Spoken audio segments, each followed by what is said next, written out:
இன்னைக்கு ஒரு landmark surgery நம்ம ஹாஸ்பிட்டல்ல பண்றோம்.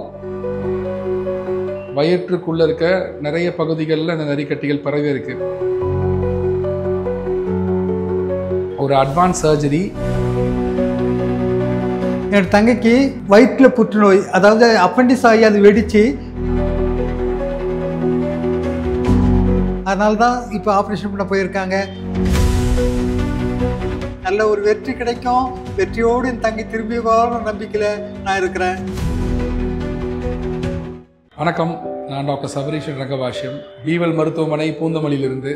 இன்னைக்கு ஒரு லேண்ட்மார்க் சர்ஜரி நம்ம ஹாஸ்பிட்டலில் பண்ணுறோம்.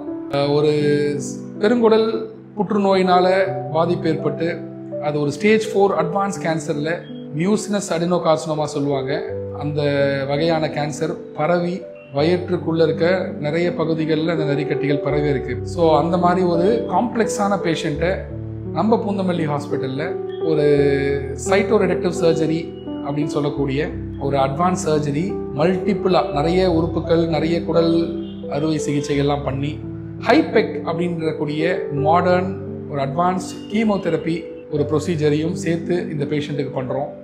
ரொம்ப சந்தோஷமாக இருக்குது. ஒரு செகண்டரி கேர் ஹாஸ்பிட்டலில் இவ்வளோ மேஜரான சர்ஜரியை ஒரு பேஷண்ட்டை நம்ப வச்சு, அவங்க அட்டெண்டர்ஸும் நம்மளை நம்பி இவ்வளோ பெரிய மேஜர் சர்ஜரியை இங்கே இன்றைக்கி அரங்கேற்றிருக்கோம். ஒரு பெரிய டீம், ஒரு 15-20 பேர் கொண்ட மருத்துவ குழு வந்து இதை அரங்கேற்றிருக்கு. ரொம்ப பெருமையாக இருக்குது இதுக்கு தலைமை தாங்கிறதுக்கு. We hope the patient comes out well and நல்ல ஆயுளோடையும் நல்ல பீஸோடையும் இருக்கணும்னு வேண்டிக்கிறோம். நன்றி. வணக்கம், என் பேர் செல்வம். நாங்கள் இப்போது பூந்தமல்லியில் பீவல் ஹாஸ்பிட்டலில் இருக்கிறோம். என் தங்கைக்கு வயிற்றில் புற்றுநோய், அதாவது அப்பண்டிஸ் ஆகி அது வெடித்து அது வயிற்று ஃபுல்லாக பரவிடுது. பரவுனதுனால இப்போ எல்லாமே நிறைய உடல் உறுப்புகளில் வந்து வயிற்று பாகங்கள் நிறைய அகற்ற வேண்டிய ஒரு சூழ்நிலை. எல்லா ஸ்கேன்லேயுமே தெரிஞ்சது. பெட் ஸ்கேன் எடுத்தோம். பெட் ஸ்கேனில் ஃபுல் டீட்டெயில் தெரிஞ்சது. அது பெட் ஸ்கேனில் தெரிஞ்ச பிறகு தான் ஆப்ரேஷன் எல்லாமே ஒத்துக்கிட்டு அது செய்கிறதுக்காக போயிட்டுருக்குறோம். இந்த வயிற்று புண் வந்தனால தான் இந்த இவ்வளோ பிரச்சனை. அதனால தான் இப்போ ஆப்ரேஷன் பண்ண போயிருக்காங்க. பீவல் ஹாஸ்பிட்டலில் ஏன் அட்மிட் பண்ணின்னு கூட எல்லோரும் நினைக்கலாம். ஆனால் பீவல் ஹாஸ்பிட்டல் வந்து எங்களுக்கு ரொம்ப நாளாகவே தெரியும். டாக்டர்ஸ் எங்களுக்கு ரொம்ப பழக்கம் இருக்குது. நல்ல வெற்றி கிடைக்கின்ற ஒரு நம்பிக்கை எங்களுக்கு இருக்குது.